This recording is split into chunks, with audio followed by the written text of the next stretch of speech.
So a good number of our growing years is dedicated to studying in school. So come graduation day, only our studies end, but not our learning. Because always remember, my dear students, that education might end by a formal ceremony, and that is what we call graduation day. But remember, learning is a continuous process of growth and development. So what does it mean when we say continuous process of growth and development? It means that learning is just not merely ending by virtue of your graduation and by finishing your degree, but learning is actually lifetime. Ibig sabihin, pagkalabas ninyo ng four corners of the school, your classroom, and including your house, there is always learning na mangyayari sa inyo.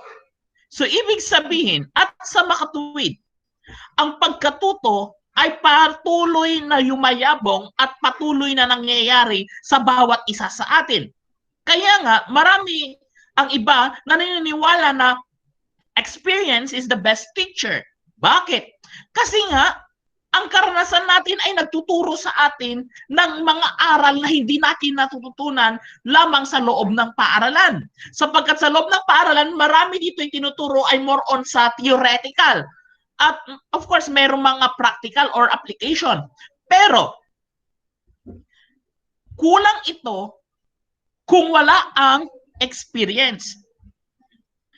O kaya naman, marahil yung mga naranasan ninyo sa magulang ninyo noon nung kayo ay dinidisiplina nila, o kaya yung mga na-realize ninyo during your recollection and retreat, during your values inculcation programs, o kaya naman ay mga church activities ninyo, ay hindi naman itinuro sa loob ng paaralan.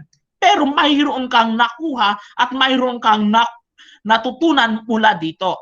So, ibig sabihin, ang pagkatuto ay hindi lamang natatapos sa pamamagitan ng pag-aaral at sa pamamagitan ng graduation day, pero ito ay patuloy na yumayabong at patuloy na nagaganap sa bawat isa sa atin.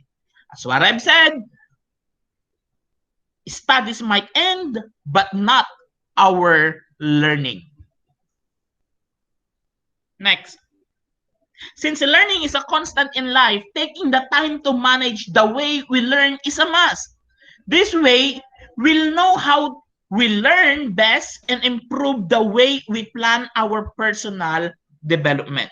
So, it means that when we say constant, ibig sabihin, patuloy, hindi nagbabago. Okay? Ibig sabihin, whether you like it or not, natuto tayo. Okay? Parte ng buhay natin. At ang pamamaraan para matuto tayo ay kinakailangan nating matutunan. Okay? Kailangan nating matutunan kung paano tayo matututo. Okay? Sapagkat may mga bagay-bagay kasi na natutunan mo noon, pero kinakailangan mong i-unlearn. Bakit i-unlearn? Na-learn mo na nga siya. Pero bakit kinakailangan natin siyang i-unlearn? Is it because there are things that we learned before that are actually wrong? Kaya we need to unlearn those things.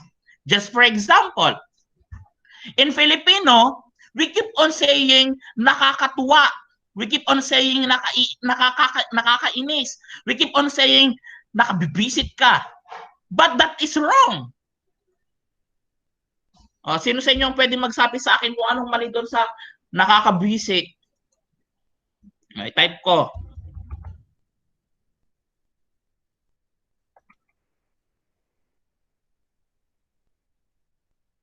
Anong mali kaya dyan? Mali ba yan o tama? Very good, Mr. Calixtro. That is actually correct. Instead of saying nakakainis, you should say nakaiinis.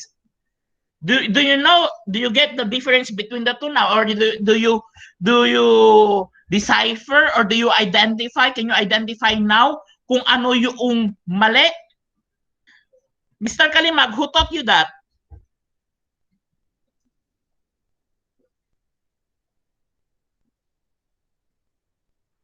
Carl, who taught you that?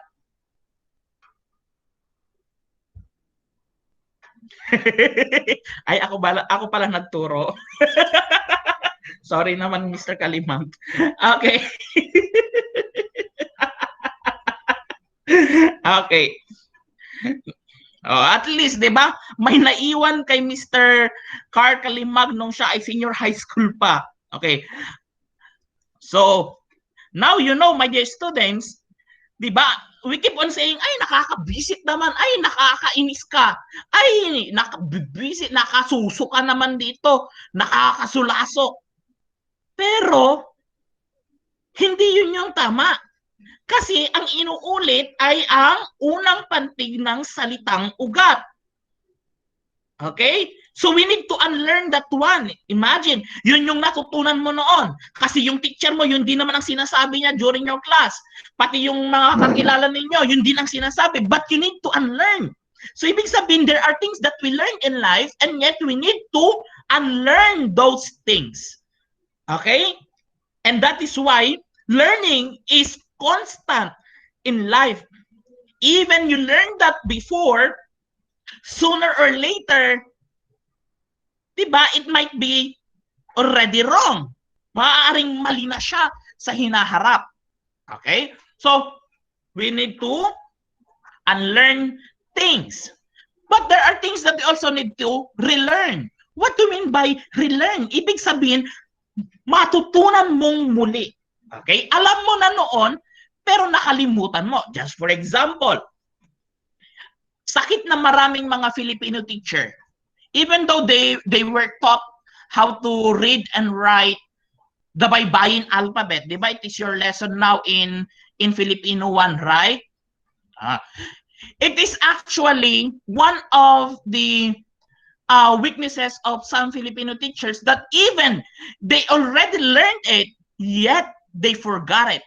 So it means you need to relearn things in order for you to have the so-called retention processes. Okay? So in order for you to retain things in life, you need to relearn things. Okay? Actually, your two Filipino teachers are here. Ayan. Nasa harapan ko yung dalawang Filipino teacher ninyo, Miss Mikasa and Miss Velasco. Ayan. Share ko lang. Next.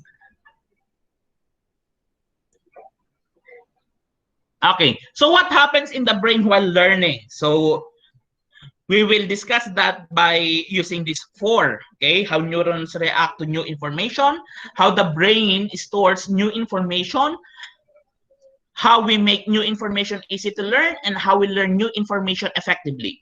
Okay?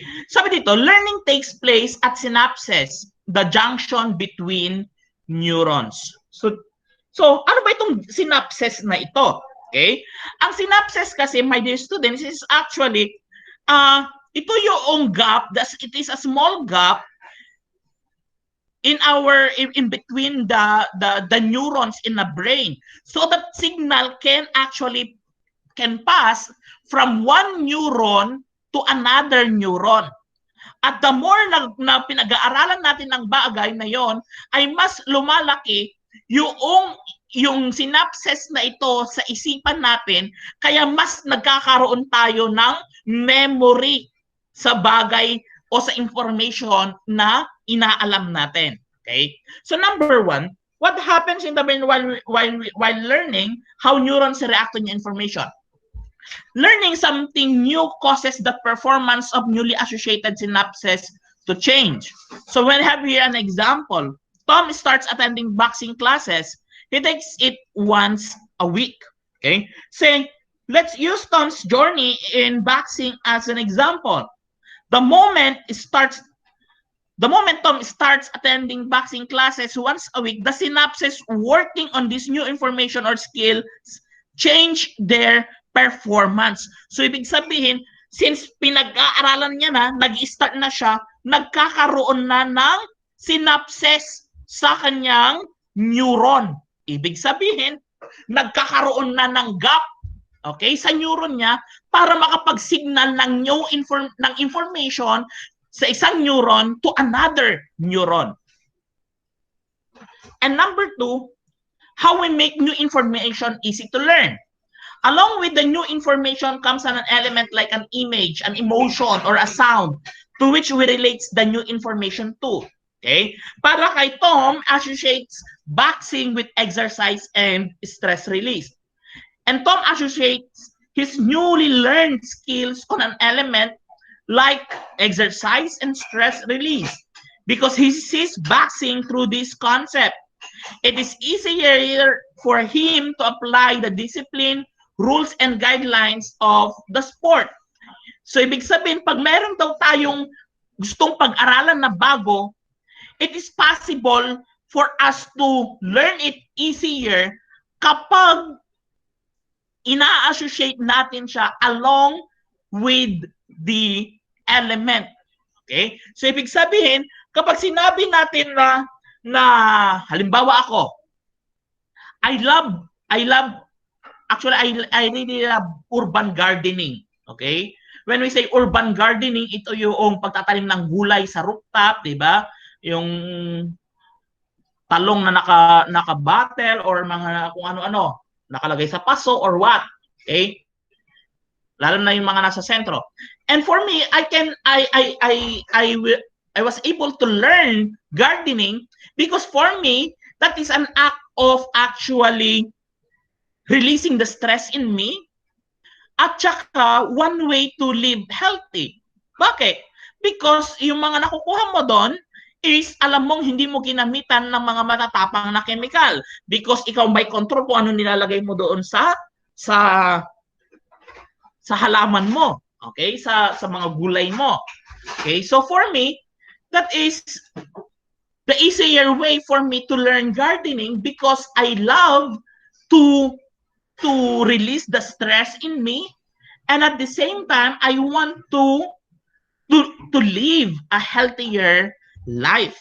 Okay, so there is an association of a certain element that is actually relating to the new information, and for me it is actually on the emotion, which is I want to release the stress and a state of life of being healthy. Number 3, how the brain stores new information. The brain allocates space where this new information is stored.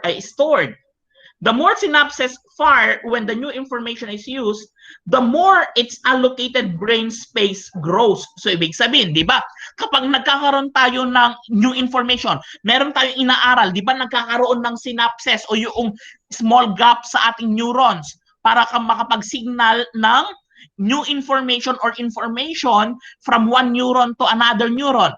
Ganon din naman kapag lagi-lagi natin itong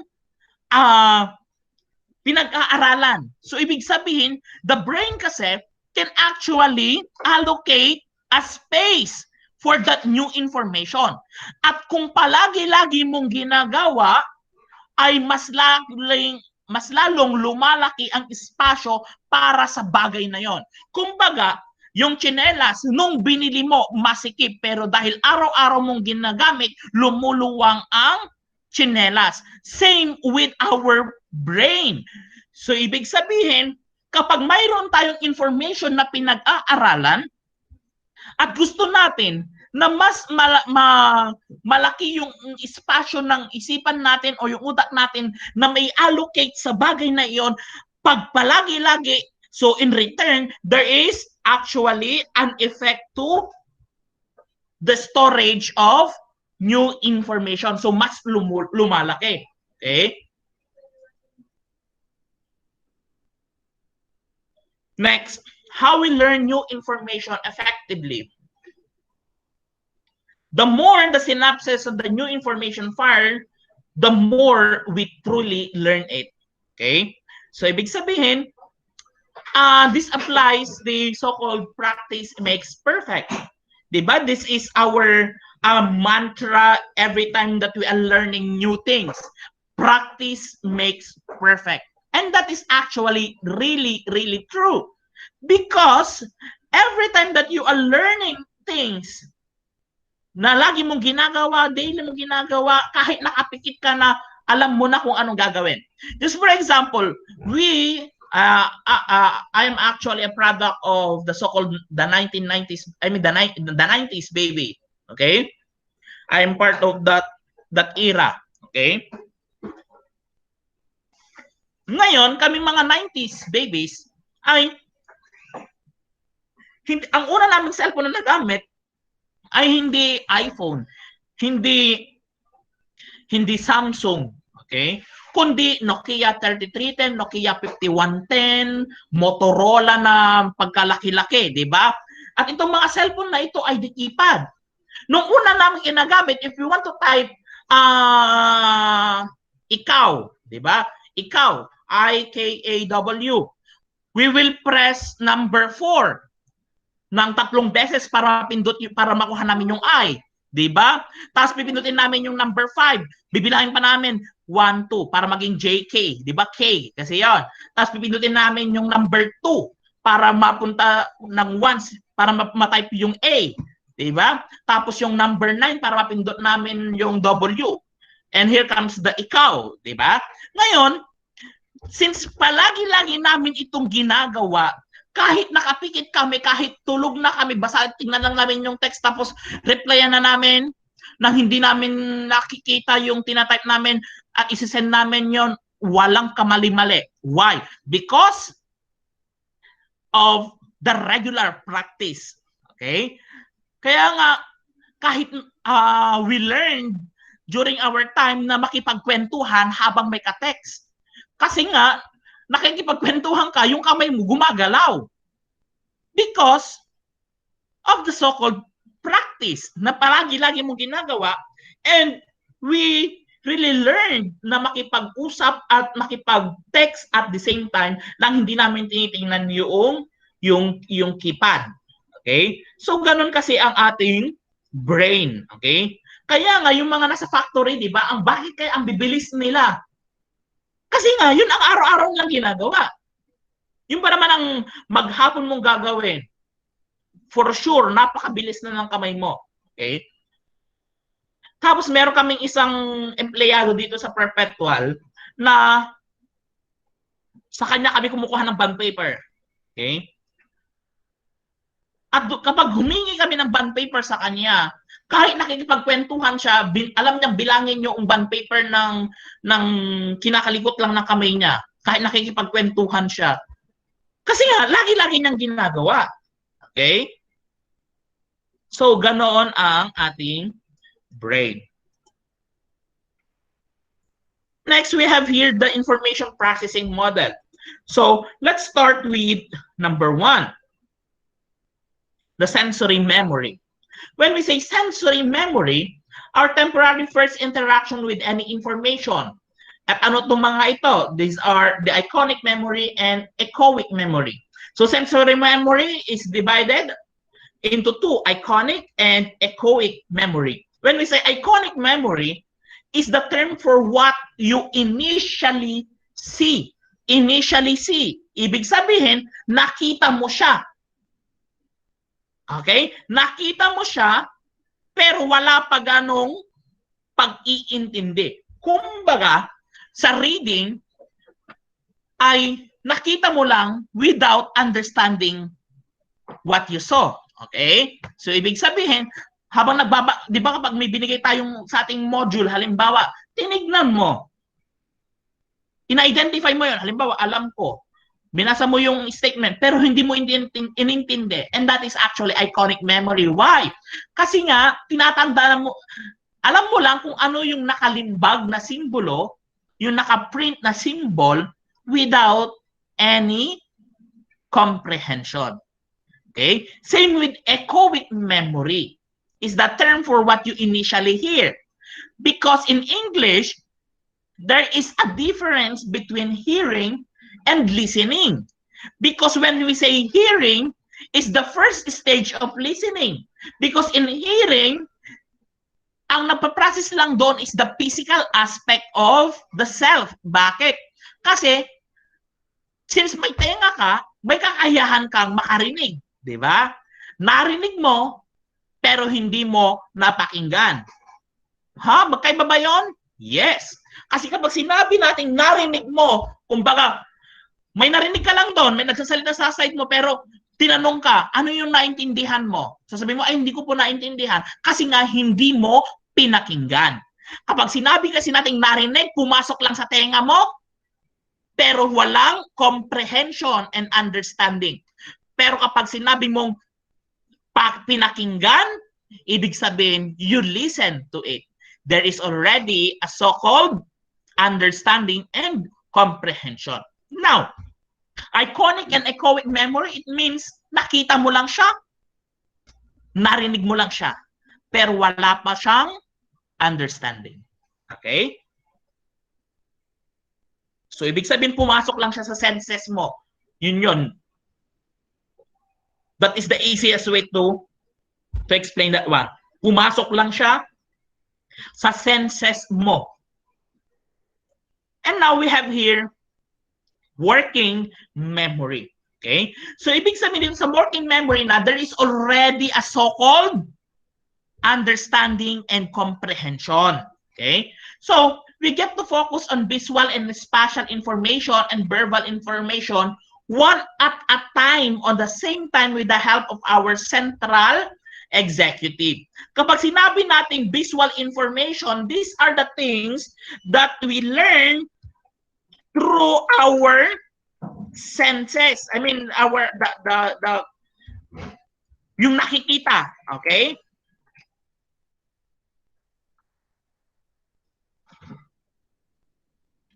Ibig sabihin ay, halimbawa ngayon, kung hindi ako nagsasalita at binabasa ninyo at iniintindi itong nasa PowerPoint presentation, it means there is a visual information. Okay? Pagkatuto sa pamamagitan ng paningin. Okay? Yung nape-perceive ng inyong mga mata na iniintindi ninyo, that is visual information. Okay? Kapag sinabi naman natin verbal spatial information, it is so-called information or learning that is in relation with location. Okay? Kaya nga space. Okay? Spatial. Okay? So, ibig sabihin, may mga bagay-bagay kasi tayong natututunan sa pamamagitan ng pagre-relate sa location na yon with a certain person or a certain event or a certain emotion. Okay? Just for example, every time na sinabi sa'yo na Baguio City, it is cold. So, the information in you is that location, Baguio City, is actually cold. So, you are relating facts, emotion, person sa isang lugar or location. Okay? When we say verbal information naman, ay ang tawag dito ay mga pagkatuto or mga information na nakukuha natin sa pamamagitan ng boses. Okay, just for example, kung walang PowerPoint presentation akong pinakikita sa inyo ngayon, or walang module akong pinakikita, at ang naririnig nyo lang ay boses ko, at may pag-iintindi kayong ginagawa at mayroong explanation akong ginagawa, it means that is a verbal information. Okay?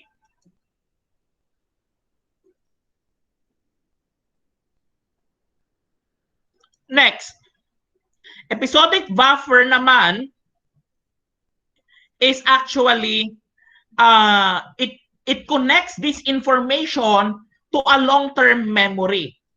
Okay? So, ibig sabihin, ng episodic buffer is one of the components of working memory model. It is a temporary store that integrates information, which are spatial, verbal, and visual from the other components and maintain a sense of time so that events occur in a continuing sequence and there is a retention with this information that we got.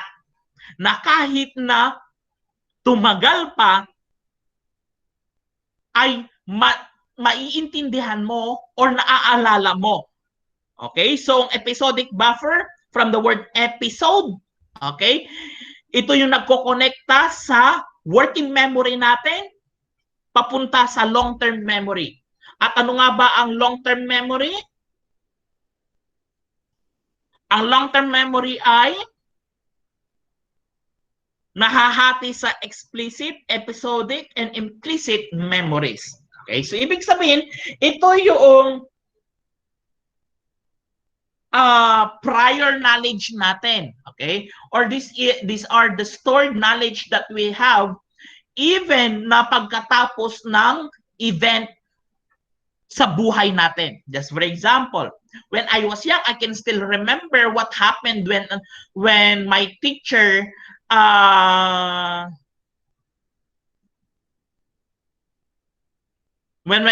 in physics is actually asked me to go out in the classroom. I still remember what happened next and what were the reasons behind bakit ako pinalabas ng classroom. Bakit? Kasi it is already part of my long-term memory. Okay?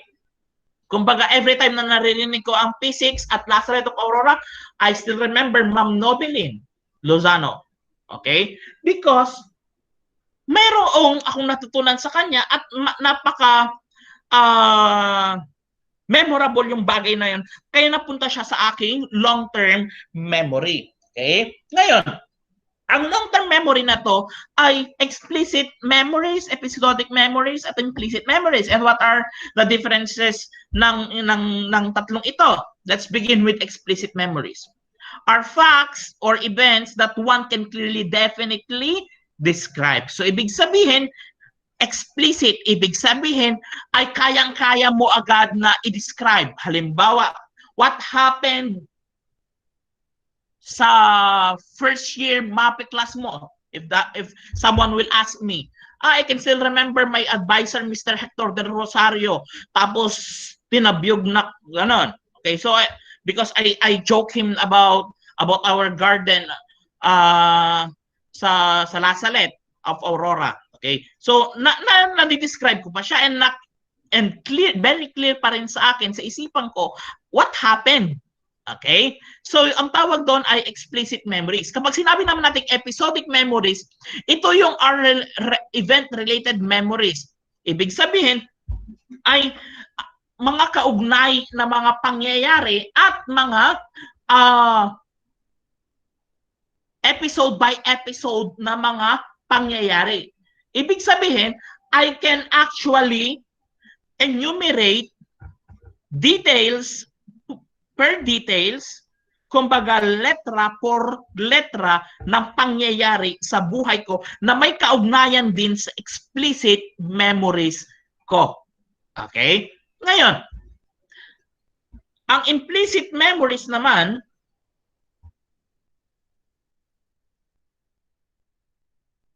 ay influenced by interpretation. And sometimes, it is actually referred to us as the unconscious memory. Okay? Unconscious memory daw. Ibig sabihin, it happens, maaaring nangyari ito, it already happened to your life, and yet, unconsciously, you can't remember the exact details of that thing. Okay? Kasi, the performance of implicit memory is enabled by previous experiences no matter how long ago those experiences occurred. Ibig sabihin, it already happened sa iyo, pero nasa sayo pa rin, but you cannot actually describe it clearly and definitely. Okay? Yes, Benjamin, you're so happy naman.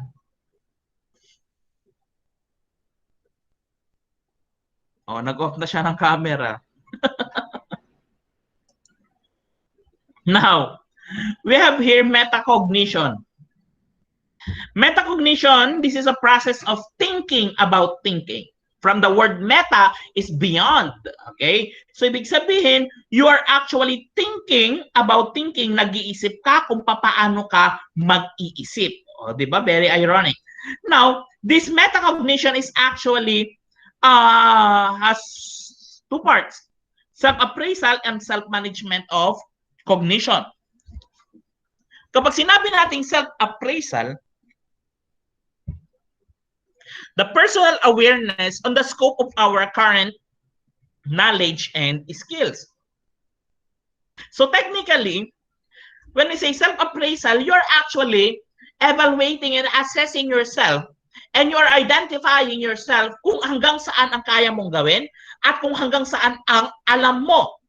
Kasi from your self-appraisal, you can actually do the number 2, and that is the self-management of cognition. So ano ibig sabihin ng self-management of cognition? The mental process of planning on how one can be successful at a task. Ibig sabihin, in-appraise mo yung sarili mo, ano? Alam mo kung hanggang saan ang kaya mo. Ngayon, dahil alam mo kung ano hanggang saan ang kaya mo, you will plan and you will plan ahead so that you will be successful in a certain task. Just for example, I know in myself that I don't know how to dance. Mayroon kami halimbawa presentation ng sayaw. So, I know myself na hindi marunong magsayaw, but I need to plan na aralin ang pagsasayaw so that sa specific na araw ng aming pagtatanghal ay makapag-present ako and I will be successful on that task. Same as you, my dear students, in your study. Okay? Di ba? You know that you don't know everything. Alam mo hindi mo lahat alam. Pero dahil alam mo na hindi mo alam lahat ng mga bagay-bagay, you need to do something right now. Ibig sabihin, pagplanuhan mo na yung mangyayari sa hinaharap so that you will be successful. Halimbawa, you are not so good in financial management na subject. Ngayon, yung financial management na yun, mag-discuss ka ng valuation of stocks. Okay? Yun ang report mo sa Sabado ng alas 6 hanggang alas 7 ng gabi. Kunwari. Ngayon, since hindi ka naman magaling sa financial management on the valuation of stocks, you need to learn and you need to prepare. You need to plan, di ba? So that during your reporting day, ay mayroon kang maisasabi at mayroon kang maibubuga. Okay? Kasi remember, my dear students, walang makatatalo sa taong marunong maghanda. Walang makatatalo sa estudyante o teacher na naghahanda bago sumabak sa laban. Kaya nga, ang mga pulis o kaya sundalo, di ba ina-evaluate sila, tinitrain sila para pagdating ng panahon na sila ay magiging sundalo, handa sila at magiging successful sila sa laban. Laban-laban sa mga NPA, laban-laban sa mga terorista. Okay? So there is a preparation. No one and nothing can beat a person who knows how to prepare. Always remember that, my dear students. Okay?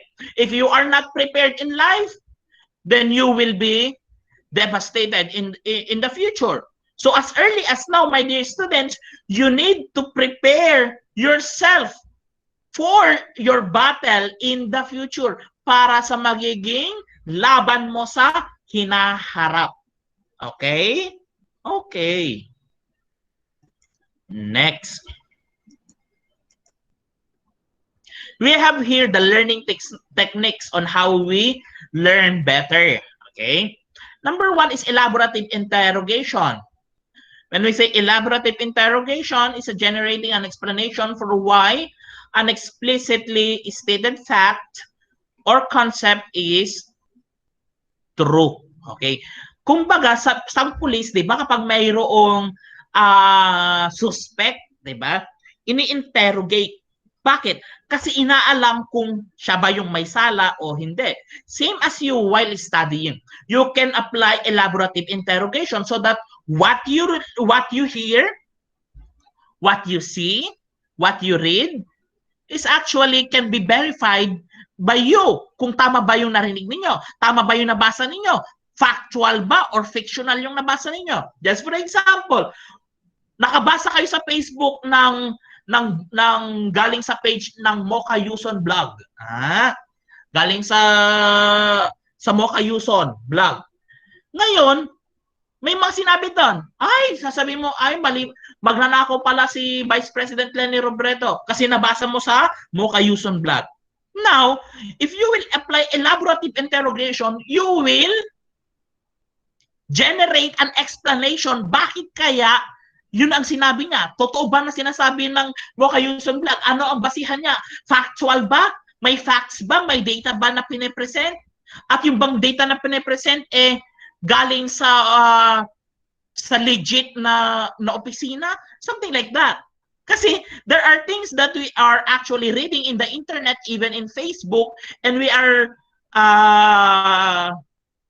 watching videos from YouTube or kahit anong mga sites, di ba, websites, na pinaniniwala natin agad kasi napanood natin.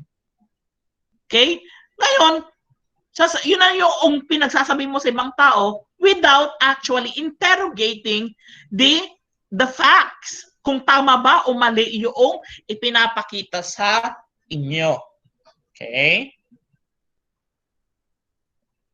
Next, self-explanation. Pag sinabi natin self-explanation, you're actually the one who explains what you read. Ibig sabihin ay from the word self-explanation, self-directed. Diba?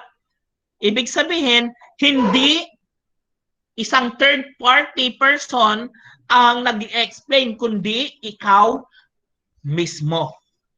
Okay? Self-directed. Just for example, in the public school, di ba, yung module nila is actually self-directed. Di ba? Ibig sabihin ng self-directed, kahit walang teacher, pwede lang gawin yung module. Kaya maswerte kayo, my dear students, that you have teachers who are actually explaining the lesson. Unlike with other schools, they have their modules, their self-directed modules, and they are explaining it sa sarili lamang nila. Okay? Though may mga, I'm not judging sa ang module lang din, pero may yung modules nila is dinesign para kahit ikaw lang yung nababasa, maiintindihan mo daw. Okay? Summarization. When we say summarization is writing summaries of various lengths of to be learned text. So, ibig sabihin, halimbawa, nag-lesson ako ngayon, nagsasalita ako. Yung mga natutunan ninyo, pwede nyo isulat pero hindi word by word. Kundi kung ano yung thought na sinabi ko, yun lang isinusulat nyo and that is actually summarization. O kaya naman yung teacher ninyo ng elementary, sabi niya, basahin niyo yung kabanatawan ng Florante at Laura. Diba? Tapos, gumawa kayo ng buod. Kung ano yung pagkakaintindi mo, yun ang sinulat mo. That is actually a buod. Pero the best way para i-practice ang summarization is kung ano yung natutunan mo, yun ang sinusulat mo. Okay? Tini-take down mo kung ano yung natututunan mo mula sa nagsasalita or sa nababasa mo. Highlighting or underlining. Kapag sinabi natin highlighting or underlining is you're actually writing, di ba, gumagamit tayo ng highlighter, yung mga kulay yellow, kulay pink, di ba?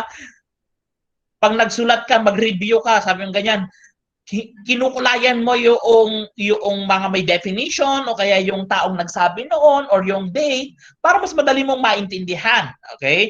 So you can actually apply that with your life as a student. O kaya naman pwede mong i-underline yung mga important details. When we say keyword mnemonic naman is using keywords and mental imagery to associate verbal materials. Okay? Just for example, when I was studying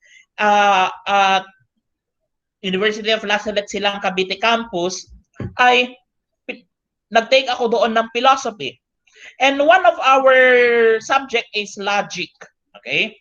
Ngayon, para mas naiintindihan ko yung mga fallacies in argumentation, ay nagkumukuha ako ng word that is actually na i-relate ko, na associate ko sa salita na yon. Halimbawa, argumentum ad hominem. So, kahit hindi ko basahin, Ang definition niya, alam ko na yung argumentum ad hominem ay tungkol sa pagtira sa mismong individual kasi ang hominem ay tao, man. So argument on the person or argument on the man's or on the man's credibility. Okay? So ibig sabihin, kahit hindi ko tanda na ng maigi yun, dahil na-relate ko yung argumentum ad hominem sa tao, I can actually learn it better. O kaya naman nung elementary tayo, 'di ba? O kaya nung grade 1 or kinder. Kapag nakakita ka ng apple, anong letter nagsisimula ang apple? Sabi A, 'di ba? A is for apple, B is for boat, 'di ba? C is for cow, D is for dog, something like that. That is actually keyword mnemonic.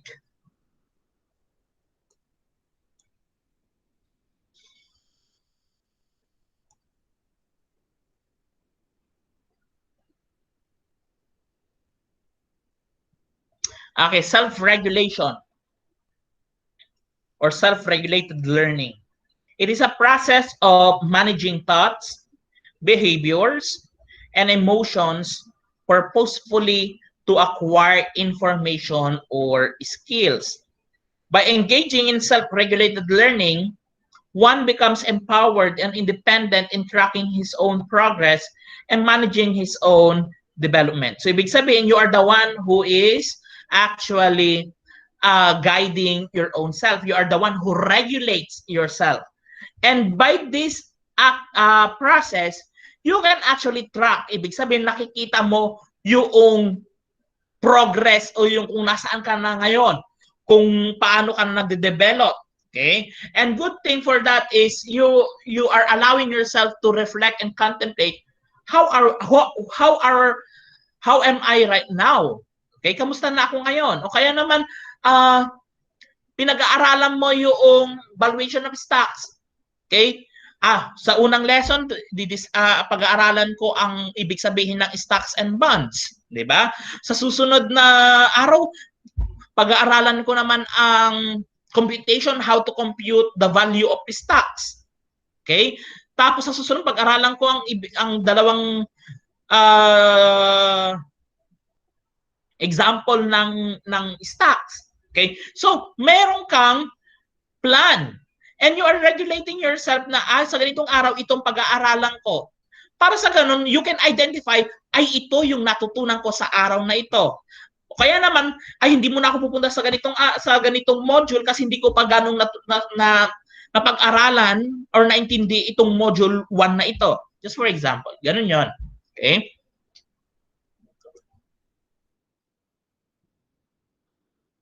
So, in addition, self-regulated learners take full ownership of their learning. They are commonly described as more engaged in learning, more confident to learn, and better performers on tests. Actually, pati yung pagre-review ninyo, that is actually self-regulated learner or learning. Okay? Kasi, di ba, kapag nagre-review kayo, you are the one who is making your own way how to learn. Di ba? O kaya, para mas maintindihan ninyo or mas lalong tumagal sa isipan ninyo, kayo gumagawa ng pamamaraan. Yung iba, nire-rewrite yung mga sinulat nila. Tapos gumagawa sila ng mga abbreviation, mga ganon.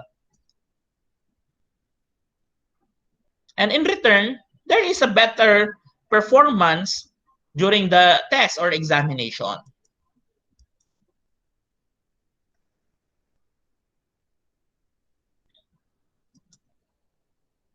Okay, this is in conclusion or the summary of our lesson. As what I've said, learning is a lifelong process. Managing our learning is a form of caring for the self. Our brain grows when we learn.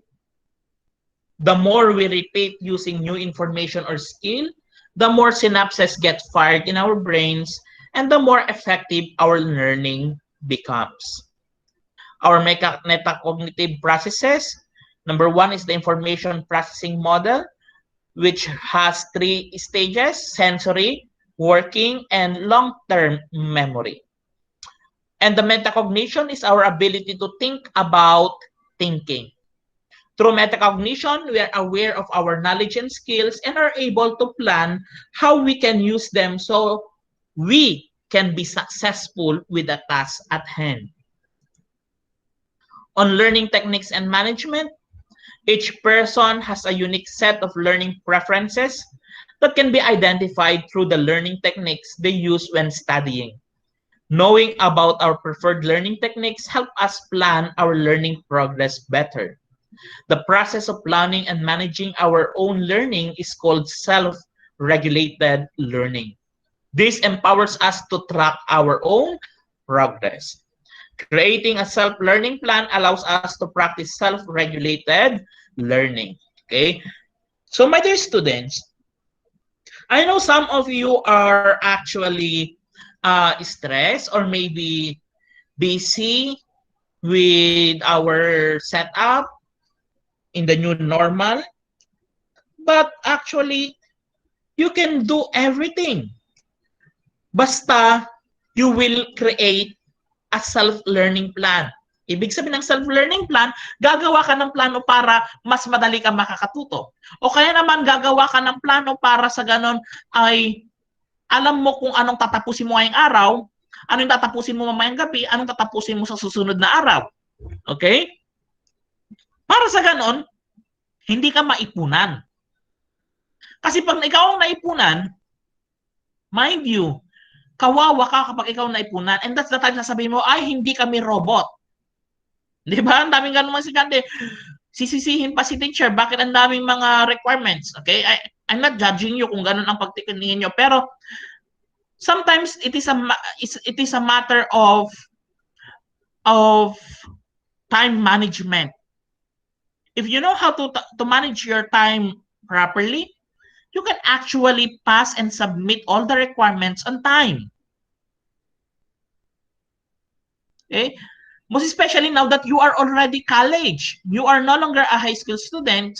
So, ibig sabihin, yung ipapagawa sa inyo, natural, mas mahirap na kaysa sa ginagawa ninyo nung high school. Bakit? Kasi ngayon, yung magiging kurso nyo, yung magiging buhay na ninyo habang buhay, yun yung pinag-aaralan nyo ngayon. Ibig sabihin, kung gusto niyo maging accountant, kung gusto niyo maging business managers, gusto niyo maging successful businessman, maging medical technologist, what I'm trying to say is, kung gusto niyo maging successful sa profesyon na gusto ninyong kuhanin or kinukuha ninyo ngayon, as early as now, you need to prepare yourself. Kasi, mas mahirap pag naging professional na kayo. Bakit? Kasi ngayon, estudyante kayo, may tatakbuhan kayo.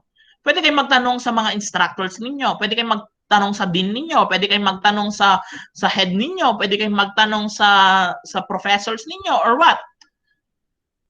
Pero pagdating ninyo ng profesyon, pag nagtatrabaho na kayo, parang kasalanan mo pa kapag nagtanong ka. And there are some boss who are like that na ayaw nilang tanong ka ng tanong. Nagbigay na sila ng instruction, gawin mo kung ano dapat mo nang gawin.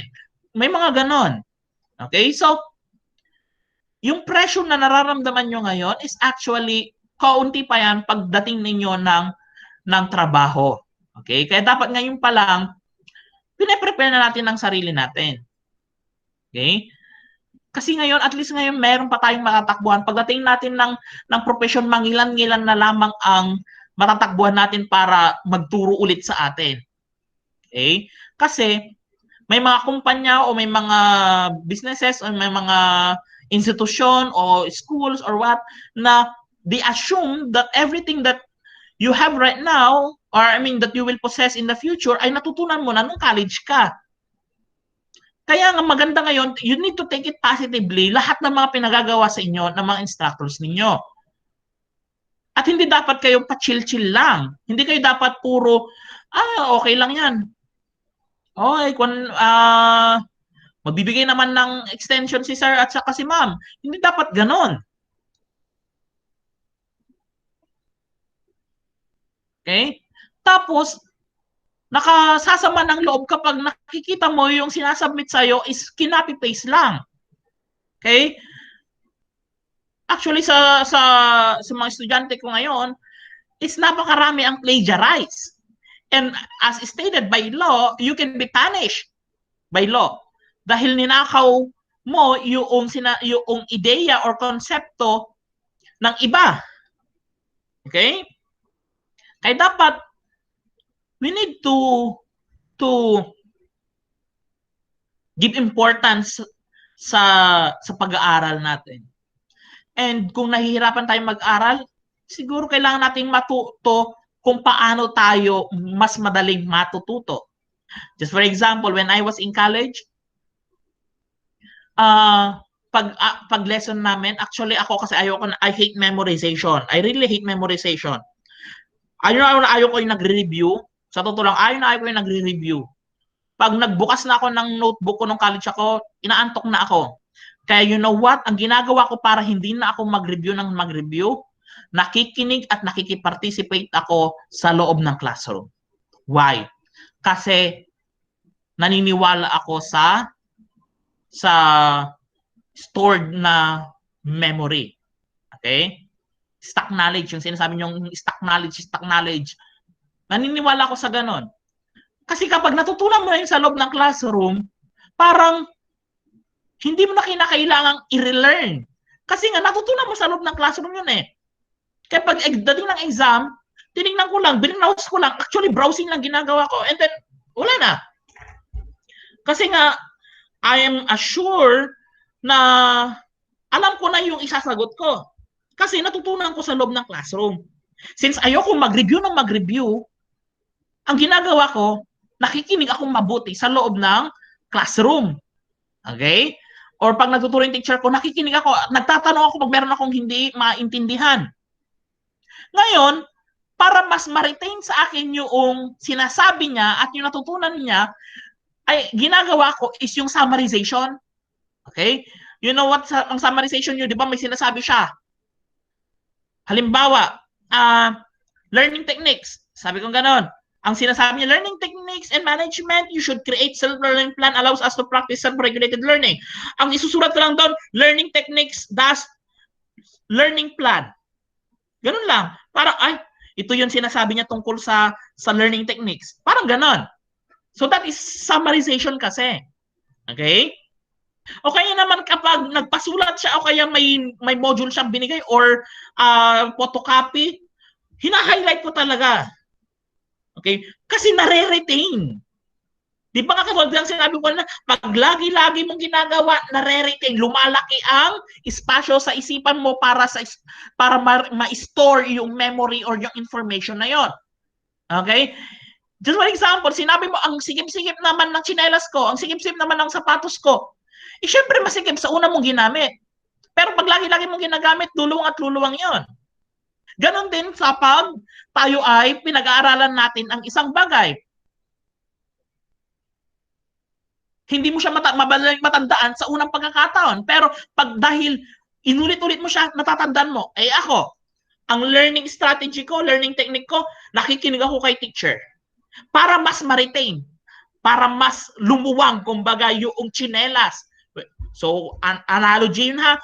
Para lumuwang yung isipan ko tungkol sa bagay na yun, nire-write ko or tinitake down notes ko yung sinasabi ng teacher ko. Sinasummarize ko para mas may retention.